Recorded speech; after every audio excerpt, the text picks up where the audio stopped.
Hello, Professor Bright here. Welcome back to the Sunless Skies, where we finally made it to London. Oddly enough. It's not odd that we made it here, don't get me wrong, but what's London doing up here, now that I think about it? Because London used to be in the Neath. And I get that they would have a colony out here, but this says it's actually London. Like, did they move the entire capital here? What happened to the city that fell? Did another city fall on top of it? Not sure. I'm hoping we get some hints as to how all this came to be. Because we saw the Throne of Hours down there, and it's peculiar, shall we say. Definitely a place I would not expect to see a sun. But that's a matter for the future. We'll explore this right now. St. Dominic's Station. London's chief station, draped in Union Jacks and studded with bronze busts of Her Renewed Majesty. Are these supposed to be busts of her? The platforms crowd with people. If the Throne of Hours is London's heart, this is its carotid artery. Ooh, the Office of Works. I'm curious about that, but London, liberated from her prison below the earth and elevated to the heavens. So they did take the city from the Neath and brought it here. Prickled with chimneys mantled in sooty smog, here are old, proud buildings, transported block by pale block to the sky. Here are new edifices of soaring steel and stone and gleaming glass. The ultimate achievement of Victorian ambition, unhampered by terrestrial concerns. London is a feverish brew of aspiration, empire, and appetite. Oh? Ooh. I mean, I would need to get quite a few things to purchase an estate here, but good to know I can do that. Oh. Join the weekly war. A footman comes running to you, waving a letter above his head. Message for you. I am curious about this, but it seems there's nothing we can do in London right now. What's the Office of Works? The Office of Works is the bustling, bureaucratic enigma. Behind its red-bricked flanks labor numberless clerks and surveyors. What mysteries lurk within its memoranda, its chits and its receipts? What exactly are its eponymous works? No one is sure, but in a draughty loading bay, an unflappable foreman purchases supplies to complete outstanding work orders. Huh. Interesting. We will offer our services to this. He sniffs and leafs through a dog-eared ledger. The Office of Works, God bless her, has very particular requirements. Very particular. Let's have a look. Yes, let's. What? Order 9821-C. Properly urgent. This one, I'm parched. Okay. 2 caddies of dried teas. None of that mushroom rubbish either. You kids. Too good for the Neath nowadays, I see. Well, let's see about this steam and sapphire yards. Its engineers will conduct brisk locomotive repairs for visiting captains, but their chief responsibility is the production of small but essential components used by a dozen different engine manufacturers. Of course.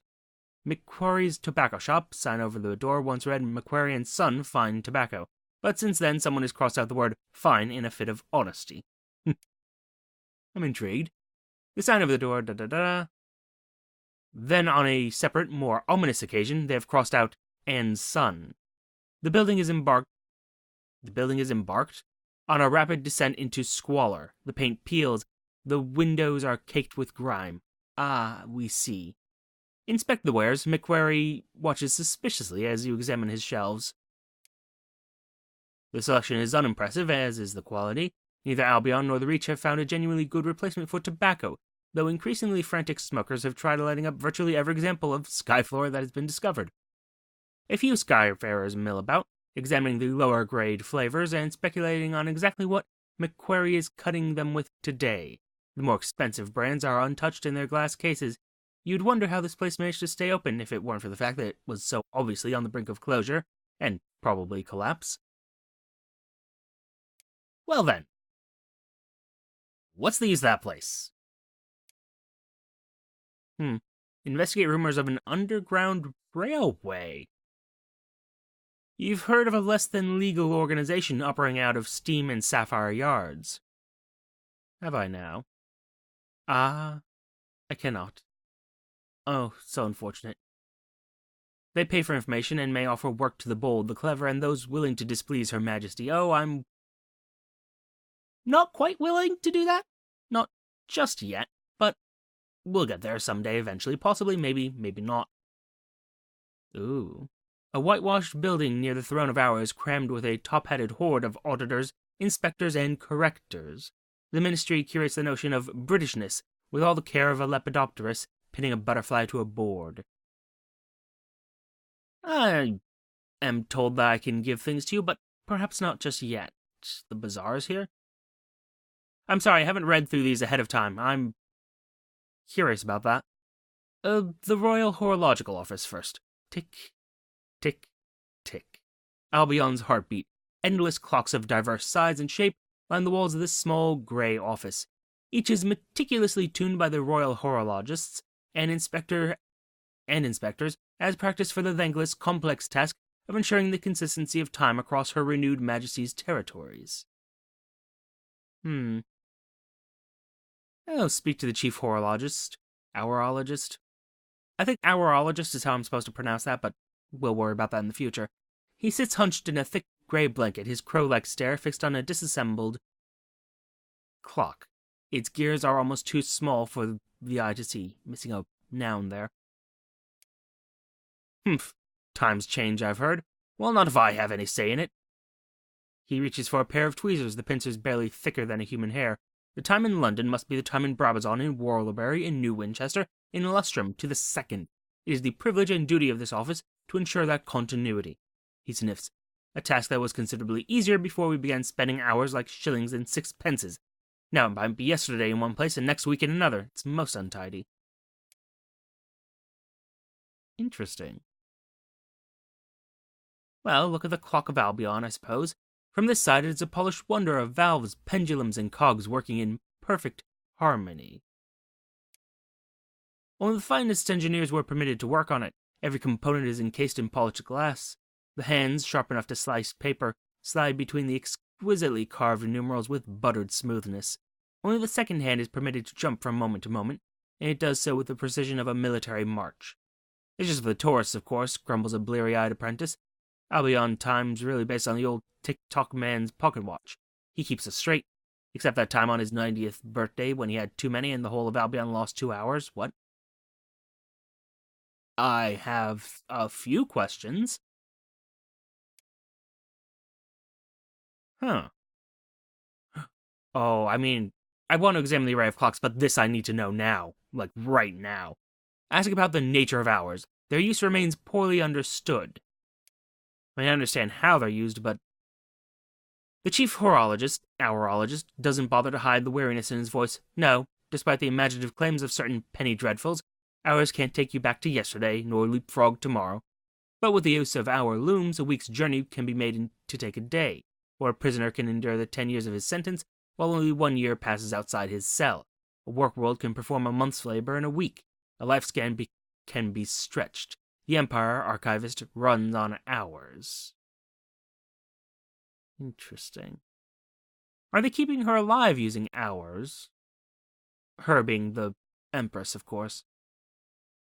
Have to remember she's no longer the Traitor Empress, but that's gonna be a hard habit to break.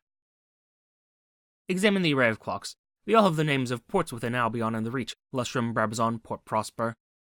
Despite the vast distances involved in the complicating effects of local hour usage, all the clocks show the same time. Every London's territory is expected to run on Albion Standard Time, but London is a long way away from them. Despite being a commandment from the Empress's own lips, it is a law more often breached than observed. Makes sense. Let's inquire about employment. This, add Albion favor requirement. Yes, early access is early access. I'm sorry, what? Report amended weft. The chief horologist has a famous and public horror of those places where time has unraveled. He pays handsomely for repairs. Where time has unraveled. You have my interest, sir. But, yes, employment. The chief horologist, please, looks surprised at your inquiry. Our horologists tend to be cut from a specific cloth, a rather grayer fabric than that worn by a skyfarer. However, you have earned the right to take the examination if you wish. He blows the dust off a textbook and bids you sit down. No calculation devices or writing implements are permitted. Then how does this work? The chief horologist peers over the book. If the current time in Pendurance is exactly 1715 of the clock, and the time in Albion is 1834, what, pray tell, is the current time in Lustrum? 1834, obviously. That's your answer? Very well, we shall continue. And now a tricky one, perhaps. The chief horologist coughs. The train from the Brabazon Workworld arrives at 11:30 in London. The current time shown on the master Brabazon clock is, he winces, 14:30. If the train took exactly 1 hour to make the journey, it does not, of course. I merely offer this as a hypothetical for the sake of testing. What was the accurate time of its original departure from the work world? Current time shown on the master Brabazon clock is 14:30. But it arrived at 11:30. Maths, I suppose. Let's see. Train from Brabazon Workworld arrives at 11:30. Current time shown on the master Brabazon clock is 14:30. Train took exactly 1 hour to make the journey. It does not, of course, blah, blah, blah. So, yeah, train took 1 hour to make the journey. It left at 10:30 in London. Yes, the train would have departed at 10:30? Interesting, very interesting. He pauses for a moment before writing your answer down. I'm assuming that I'm supposed to just put these all to London time? I assume. You wait patiently for several minutes, but the third question doesn't seem to be coming. The chief horologist's eyes have drifted close. A thin string of drool dribbles from his otherwise dry lips as he snores. Okay. Nudge the chief horologist. Gently, the fellow must be pushing 100. Humph. Oh, excuse me. He glances at your answers. Well, you seem to have the idea. No point going through the other 248 questions. Why would you have that many questions? Congratulations, you're now officially a Royal Horologist, Apprentice 3rd Class. He pauses. Speaking of which, I have an assignment for you. Temporal inconsistency. A suitable test of your practical skills. Take this pocket watch. It is both your badge of office and your compass, pointing to the correct time. Wear it proudly. Keep it well wound. Do not get it wet. The smallest gears are quick to rust. You have an assignment in the Eagle's Empyrean. Interesting. I'm going to have to find that port. I suppose we must. The Ministry of Public Decency. A huge horseshoe-shaped building of white stone, white columns, clocks, and iron gates. I mean, I know how I can be useful for these guys. Excellent. So, what? The Ministry keeps a supply of invitations to the Half-Light Mask. Occasionally, they hand them out as rewards to people who provide valuable services. The Half-Light Mask? I assume it's a masquerade, but the half-light is what confuses me.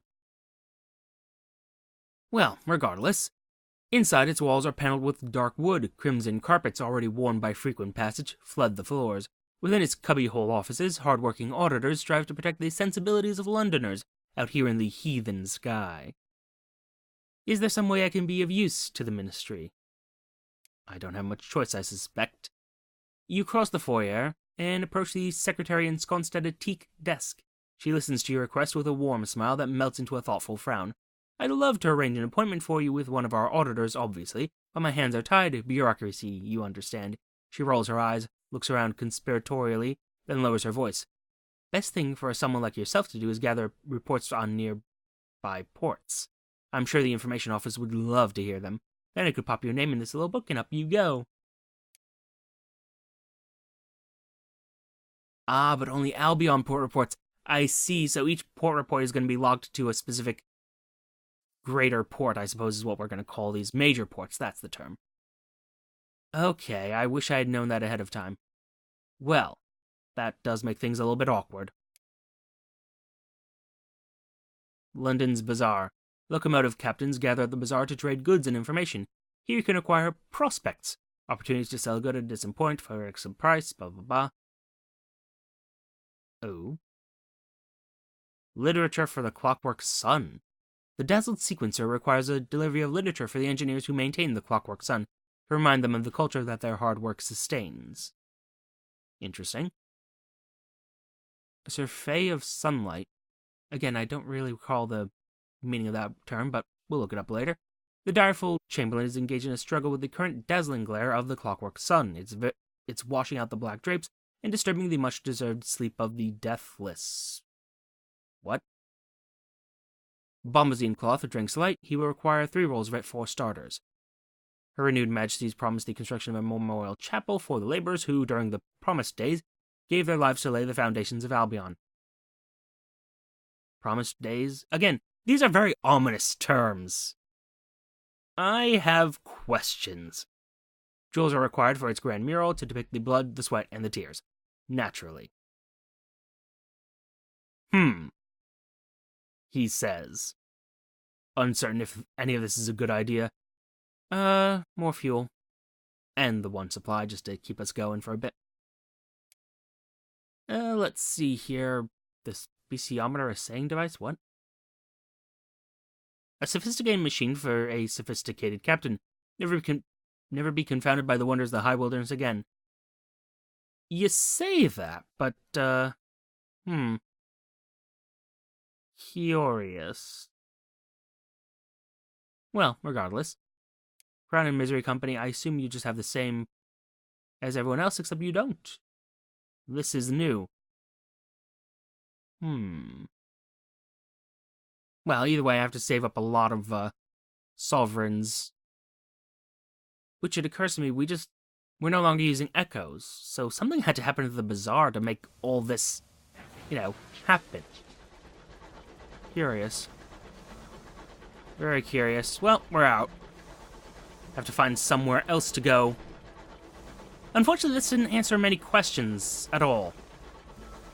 I'm uncertain what happens if I destroy you, but I think this is my best opportunity to do so, so we're gonna go for it.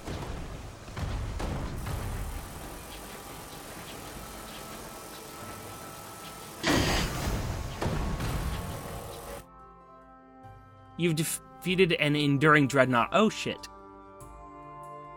The massive guns of the dreadnought have finally fallen silent. The hulk hangs in the firmament like a shed spider skin in a web, viewed from the vantage of the fly.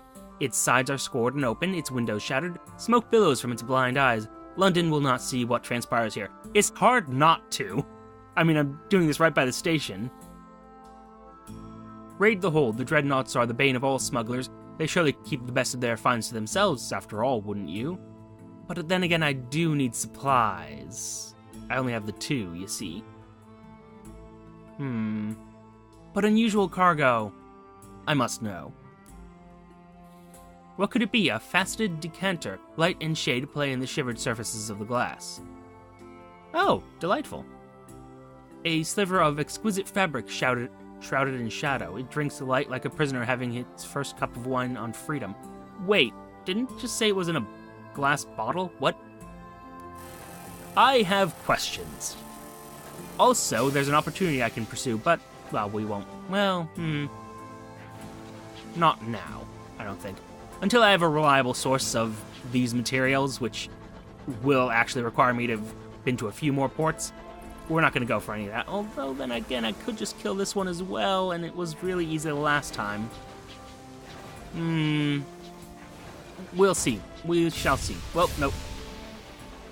Nope. Other direction. There we go. I want another look at the Throne of Hours, because I just...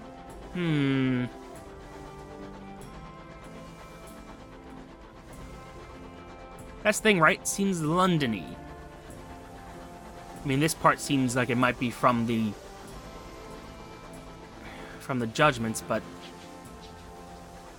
I don't know. Then again, this is distinct from the rest of London's architecture, so perhaps...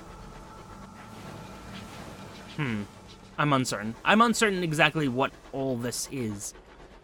Could be this is essentially a shanty town that was built on top of the Throne of Hours.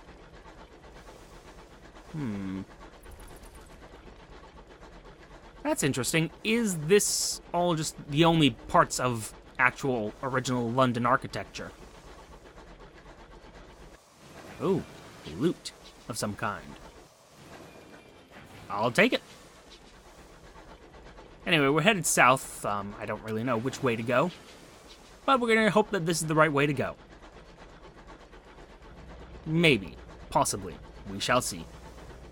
Let's head into the little nebulas. I assume that these are sort of a way of the game hiding, hey, there's something over this way. So we need a moment to load things. Yep, I saw a little hiccup, which I'm hoping means things are being loaded. Aha! I don't know if I'm right about that, but yes, use lag to identify what's actually, useful. Alright. Now, I've been told by at least 2 people now that, yep, okay. So the light determines what's actually physically here. What is this? Oh, okay, I'm sorry. I saw you as being attached to this rock. You seem to be, yeah, you're not doing too great, so I'm just gonna blow you up.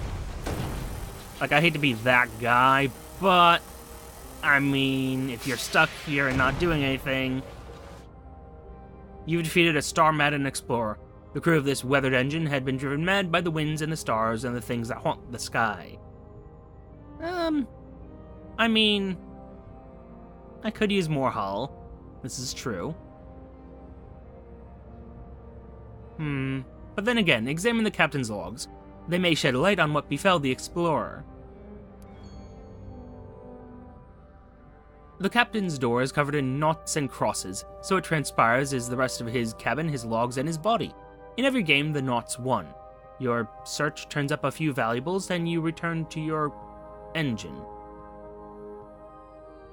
Oh, so tic-tac-toe just played everywhere.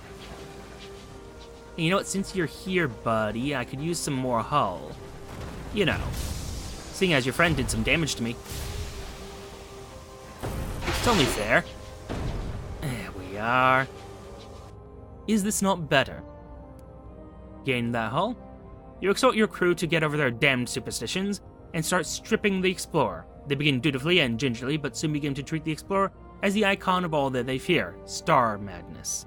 The thunder of guns, a wild death in the empty sky, they rip out plating and spare parts with frenzied glee. Interesting. I suspect this is a symptom of sky madness, rather than just, them being zealous in their work. Because frankly, I don't trust them to be zealous in their work. I mean, I just grabbed these guys from the Reach. I should spend my character points, but not right now. We have some other port to explore. A mining place, I suspect, given all this. The Chamber of Afternoon. An artificial glow in your windows, carefully engineered hues of dawn and afternoon and dusk. I think we found the clockwork sun, perhaps. Perhaps? Maybe. Perdurance. Perhaps not. Although this business, the home of afternoon? Curious. I mean, if you say I've arrived. Arriving at Perdurance.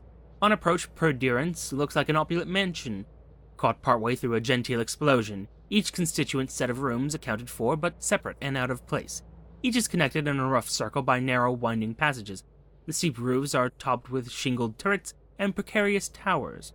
The elegantly disassembled country house perches on top of a soot-stained windowless factory, whose chimneys belch gouts of smoke and fire. Enter the parlor. The docks face a set of polished oak doors, carved with a series of masked figures dancing the quadrille. The windows in the parlor are shuttered, the lights stained with pale yellows, blushing pinks, and bruised violets. Lit with the illusion of dawn, or perhaps dusk, you see a room cluttered with stiff-backed armchairs and decorative chases, set against savagely floral wallpaper in shades of burgundy, violet, and Brunswick green. A portrait of the Empress, unsmiling, hangs in an ornate gilt frame. A few visitors mill about, casting speculative glances at the exasperated butler while they pretend to examine the decor. Predecessor is a jewel in the Empire's crown, where its favorite sons and daughters are pampered, protected, and preserved. Interesting. Write our port report. The visitors are puffed up with importance and embarrassingly eager to tell you how they obtained an invitation to the Half-Light Mask. Some through patronage or long service, others through less salubrious means. All are desperate to spend a day in the company of the glittering inhabitants of Perdurance, the brightest stars in Albion's firmament. For here the sons and daughters of Her Majesty's most important courtiers reside in eternal youth and sophistication. Curious. Did note the sons and daughters of Her Majesty's most important courtiers. Where are her children, I wonder? Did she leave them behind?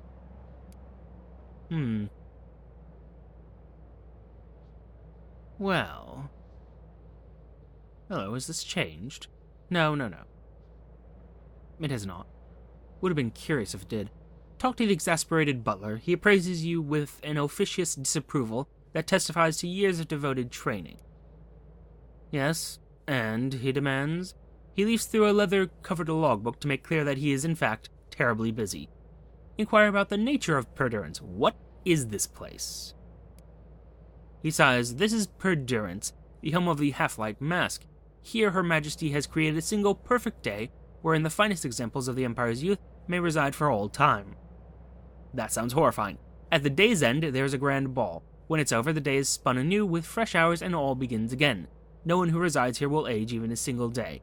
Visitors are permitted, of course, relatives and a select few others, as long as they have an invitation, he says pointedly. And how might one get one? If one must ask how to obtain an invitation, one probably shouldn't have it. Typically, they are granted to the relatives of residents. To the relatives of residents. Oh my god, she's holding these people captive, okay. However, the Ministry of Public Decency may award invitations to those who have served the Empire. We also receive an unusual number of visitors from the Royal Society. An invitation permits the bearer entry to a single instance of the mask from morning to evening. You thank him, but he clearly wishes to impress upon you the grandeur of the matter. It is a great honor to be invited here, and an even greater one to be rewarded with a residence. The Empress is most generous with her favored servants. He gives you a sharp look and adds, and we are all her servants, are we not? You see, I think she's holding them hostage, away from their families, but that's neither here nor there. Ask about the debutantes. Who is permitted to reside here? I wonder. Why, they are the sons and daughters of Her Majesty's most valued, most trusted counselors and confidants. The residents want for nothing, they need fear nothing. They will not grow old or know care or worry. They will be preserved forever, in the flower of their youth and innocence. These are the gifts that are Her enduring Majesties to grant. Can the debutantes leave? He's been suspiciously silent on that score. Why on earth would they want to do that? To do so would seem remarkably ungrateful. One more question, though. Who chooses the debutantes, and according to what criteria? Her enduring Majesty, of course. She chooses them herself, from among the children of her most beloved advisors and agents. This is the reward for service, immortality and luxury for one's issue. Could there be anything better? Bid him goodbye. Goodbye, he says, in the tones of one who has been relieved of a terrible burden. Interesting. Interesting. Oh. I'm curious. In Immaculate Opportunity, a somber footman offers discerning visitors a chance to admire and procure samples from Perdurance's collections of souls. Oh. Interesting. A recent and exceptional donation, he says, showing you set that burn fiercely in their fluted bottles, to accompany the arrival of a duke's daughter. The gift of souls is considered good luck. I mean, I don't have the money to do that, but, well, good to know it's there. What the fuck was that?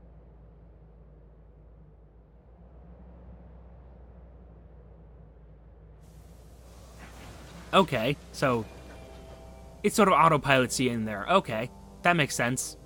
It was a little bit jarring, but okay. Anyway, as we were saying, The butler can arrange for delivery from the stores as long as you have the sovereigns. I do not. Not really. Was kind of hoping that they would buy Bombazine here, but, well, their decision, they decided not to. Interesting, though. So it seems not everybody's loyal to the Empress, and, well, we found what happens to the loyal ones who are, perhaps, a threat to London. Interesting. Interesting stuff. Well, we'll have to see more, but that will be later. For now, thank you for your time. Note the like, comment, and subscribe buttons below. Use them responsibly, and I shall see you all soon. Bye-bye.